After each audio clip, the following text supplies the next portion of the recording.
Hey, Brett. Hey, Tim. Kang chatting with Brett Allan here about one of the best shows on TV. I mean, this is That's phenomenal. great. And it appears that you were on set, which is even cooler. I love it when we can capture this. Magnum PI. Thanks for your time today. It's a pleasure to meet you, Tim. Hey, thank you for having me. Well, congratulations on the show, another season, but also making a jump from one network to another Yeah. successfully without any hiccups or long pauses and being able to continue to get episodes. Well, how exciting is it to be back for another season and to continue this fantastic story? It's amazing. Obviously, I think it's been reported but coming from our side of it, it was absolutely mind blowing that the fans would go to the lengths that they did to resurrect our show, and it was humbling. It was an honor, and it is a blast being back for season five. Yeah, I mean, the show just seems to get better and better. I mean, not that it I was agree. good to begin with, right? But it's like fine wine. It just, with age, it grows. We get to know the characters a little bit more. And the fact to have such a massive fan base, it really shows you that the power an audience can have, right? That it's not just necessarily driven by Hmm. networks and showrunners, Hmm. which also are important, but the fact that the voices were heard and you can come back and continue to tell the story, right? Yeah, and I have to actually mention before we go on, NBC has been a great home for us. They have been, they've been over backwards to make us feel comfortable, and we just found a great place to land. As far as our fans, they just don't get any better than that. And as far as the show itself, I think I totally agree. We had to find our footing, and I think we found our footing. And the shows week after week after week, they get more and more fun. We start fleshing out things, and it's a lot more for an audience to kind of sink their teeth into and really kind of become a part of our ohana, so to speak. Yeah, yeah. And I mean, Magnum PI is just good. I mean, the original was really good, but it's fun I was to a huge see. fan of the original. Yeah, Yeah. I know. I think most people are.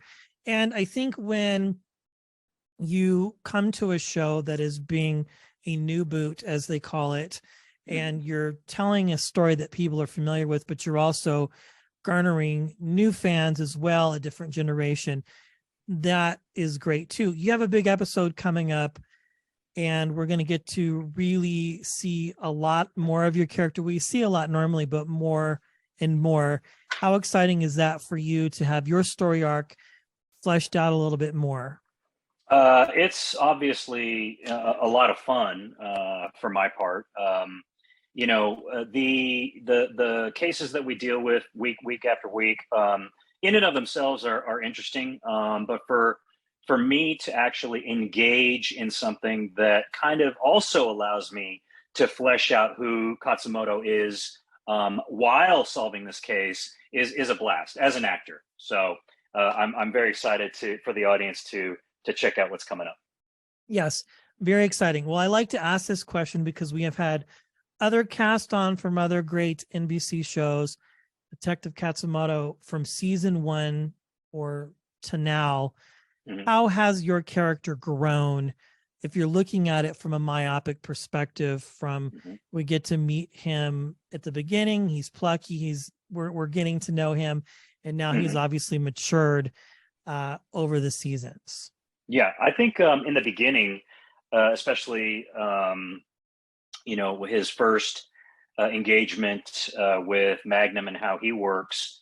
Obviously, see, back in season one, it was a huge change, or I guess a huge way of looking at how to solve a case. He was very much by the book.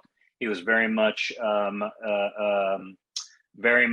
trying to do things by following the letter of the law. I think subsequent seasons, and then now here today in season five, he's kind of grown to understand that there are multiple avenues to doing his job, not just the one way, my way or the highway. It's this way is possible, this way is possible. And you can still hang on to your duty, your honor, and all the things that that are important to him.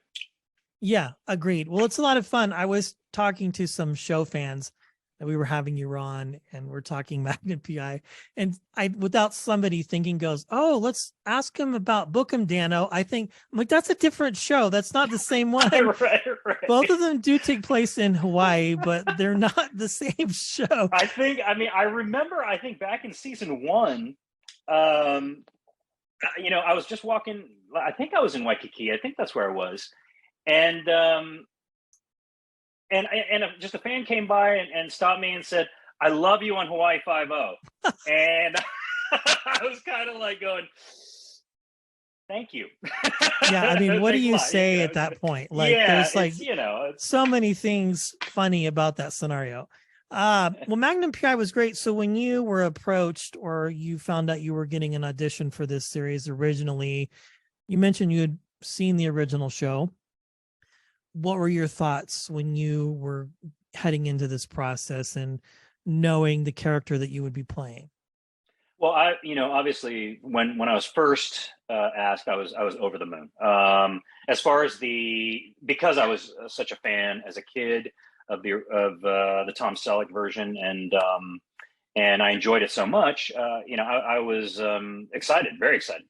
I didn't, however, understand how Katsumoto would fit into this new boot, as you put it. And I do know that Katsumoto was sort of a recurring character in the original. Yeah.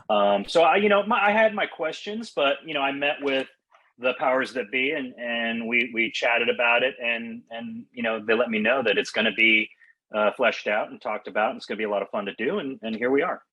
Yeah. Well, congratulations again, Tim. And thank you so much for taking time on a shoot day to meet with us and talk about the show. Again, the episode is coming here soon. When do we get the Katsumoto episode again? If you could remind our listeners and viewers. I believe the Katsumoto episode is not the next one, but the following 2 one. weeks. Okay. I just looked at my notes here. Good job on my part. Yeah. Hey, and I hear, or I know that you're a Bay Area guy. Yeah, I lived in Sacramento area, San Jose area for years. Oh, okay. And just recently over the summer moved to Colorado. Very good. Yeah. So I love the Bay Area. I miss it extremely. It's like you can't, but you're getting snow there too, I guess, apparently. Right, so, that's right. They're not used to it. Yeah. People are screaming. I'm looking at friends and they're like, "Oh, we can't get out of our driveway." I'm like, "Come here on any given day." Yeah, that's nothing. Right. Yeah, I was born and raised in San Francisco. San Francisco's great. Raised in the East Bay, and would trek up to Sacramento and Lake Tahoe and all that. That brings back a lot of great memories. It's a wonderful place. Yeah, well, that was fun to mention that real quick, briefly here as we wrap. Is that where things started for you? Was in the Bay Area? Funny enough, yeah. I think the very first time I even kind of delved into acting was in San Francisco. Okay. At a play, doing a little bit part at Yerba Buena Gardens. That's kind of where it really started. So wonderful. Well, Tim, thank you for your time. Congratulations on all your success. We'll have to have you back again one time when we have a little bit more time, because you've been a part of some other phenomenal shows as well. But you're rocking it on this. We love it, and we can't wait to see what's next. Thank you so much, my friend. Thank you, Britt. Bye. Thank you.